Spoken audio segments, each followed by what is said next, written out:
siblings. Once you've finished shuddering with disgust, here's what researchers know about the Boy King and his family. His father was almost definitely, I don't know how to pronounce this word, but what it means is something that preceded Tut as pharaoh in the 14th century BC.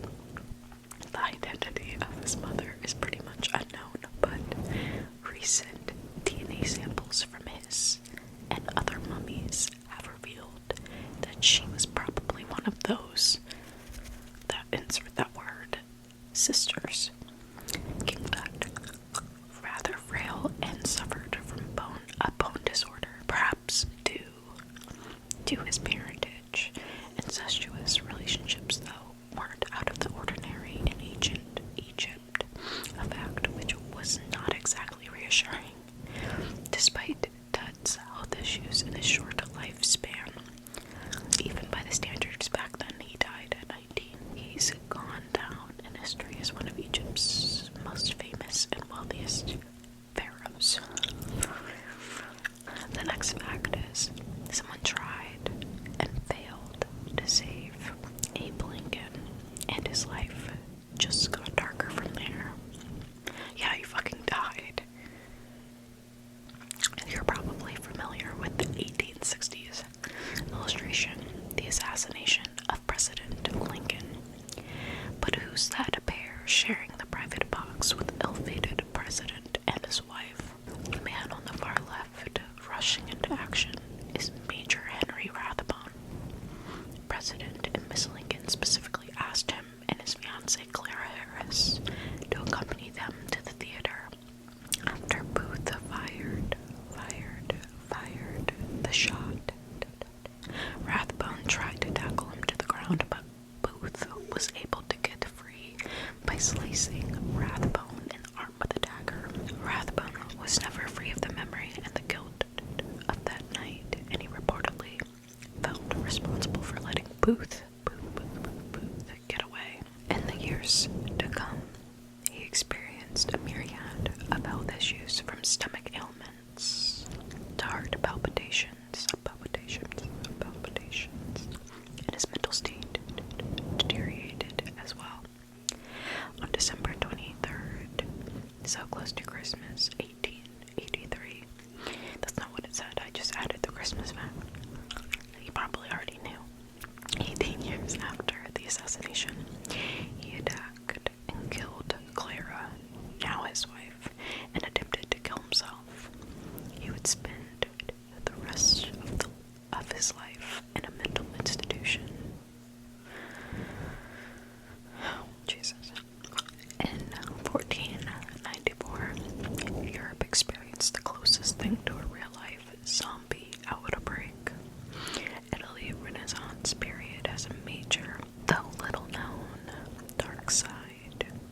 Sailors returning to the New World brought with them a massive outbreak of syphilis, which spread through an entire French army. The troops then brought what would become known as the Great Box to the rest of Europe. With no such thing as antibiotics back then, the disease was able to spread unchecked, and its effects were nasty. The skin on victims' faces would essentially rot away from the disease's grisly ulcers. In some cases, the noses, lips, and other body parts of the affected people were essentially gone, and several of the victims eventually died from the disease. So while there was a lot to love about the Renaissance in Europe, the concurrent syphilis outbreak was basically the real-world version of the zombie apocalypse. No big deal. Dentures used to be made from the teeth of dead soldiers. Why have false teeth when you can have real teeth? That must have been the mentality of 19th century dentists. They combated the outbreak of tooth decay with makeshift dentures, ivory base plates with human teeth attached. Scavengers were already looting corpses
a sick experiment, it actually did some beneficial efforts.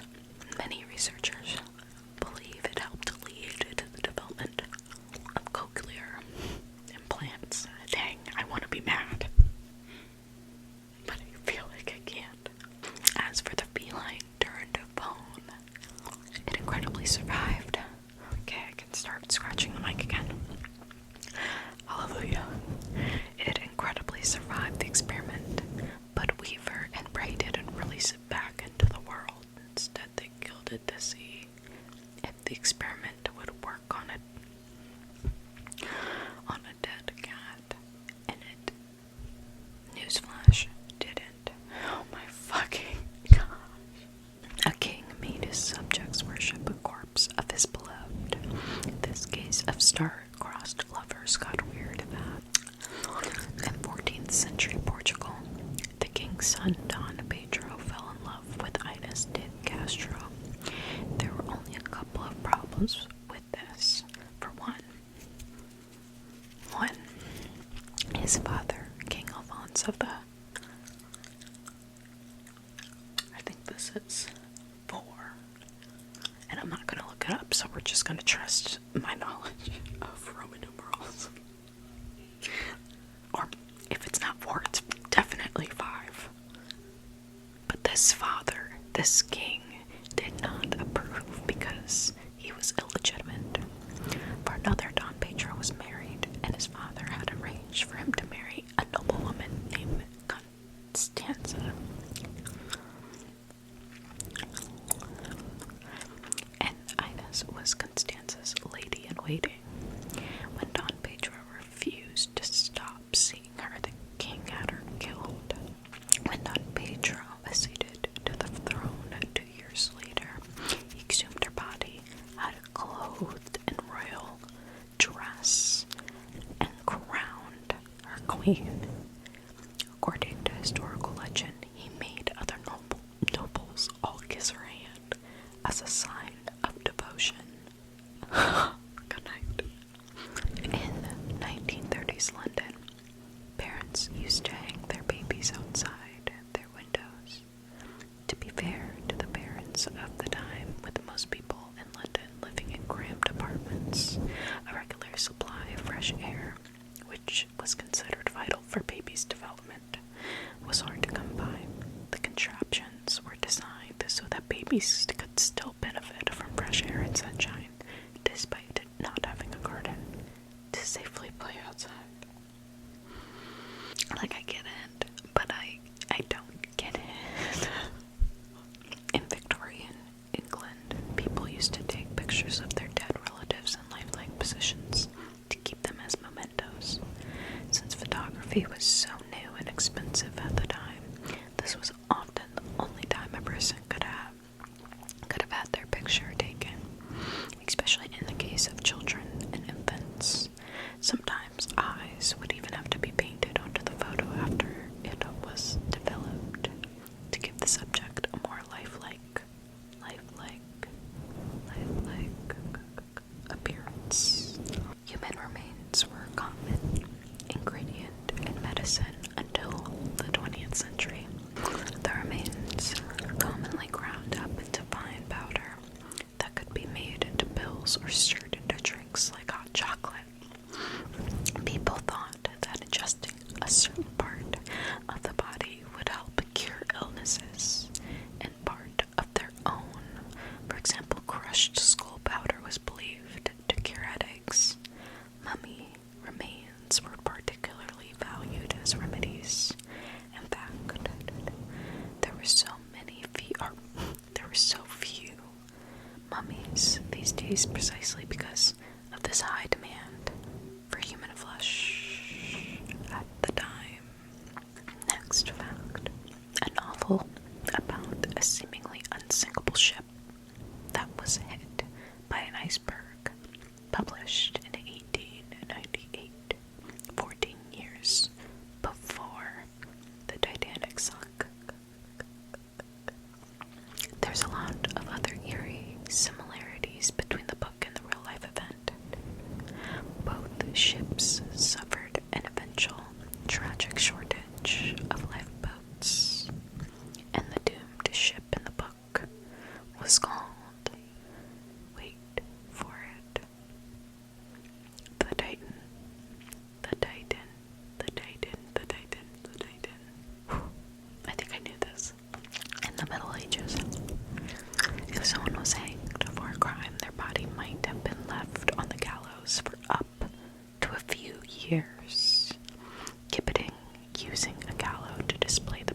executed criminal was a common practice in the medieval period, often used to deter other people from committing crimes of their own.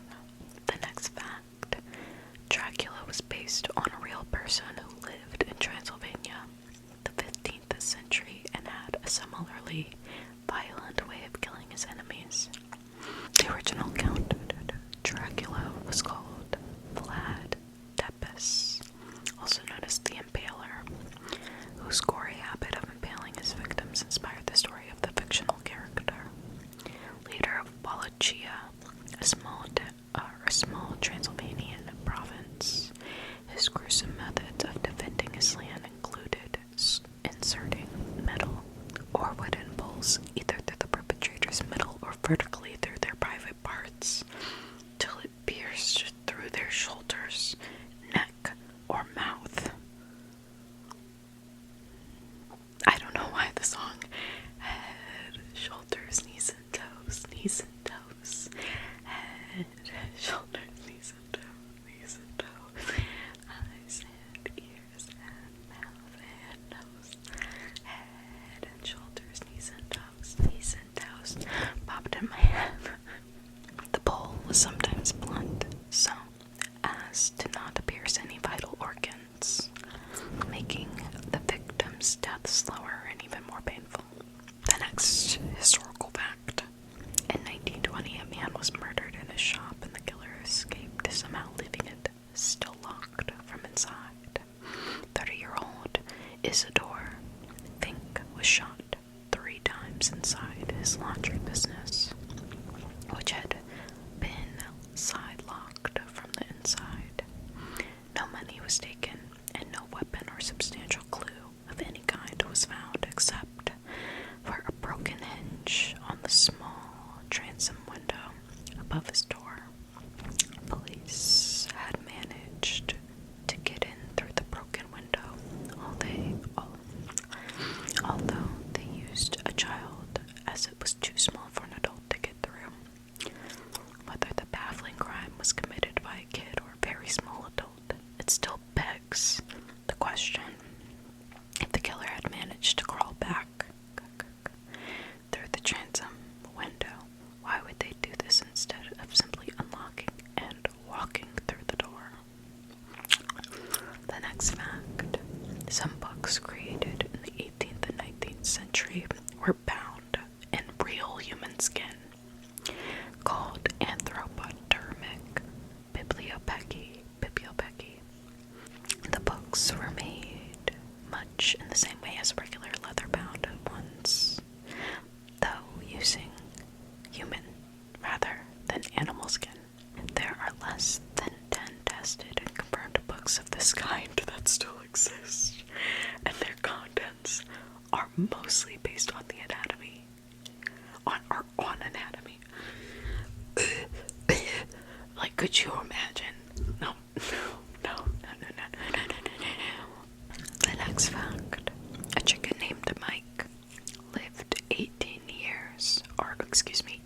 months without a head. Wow.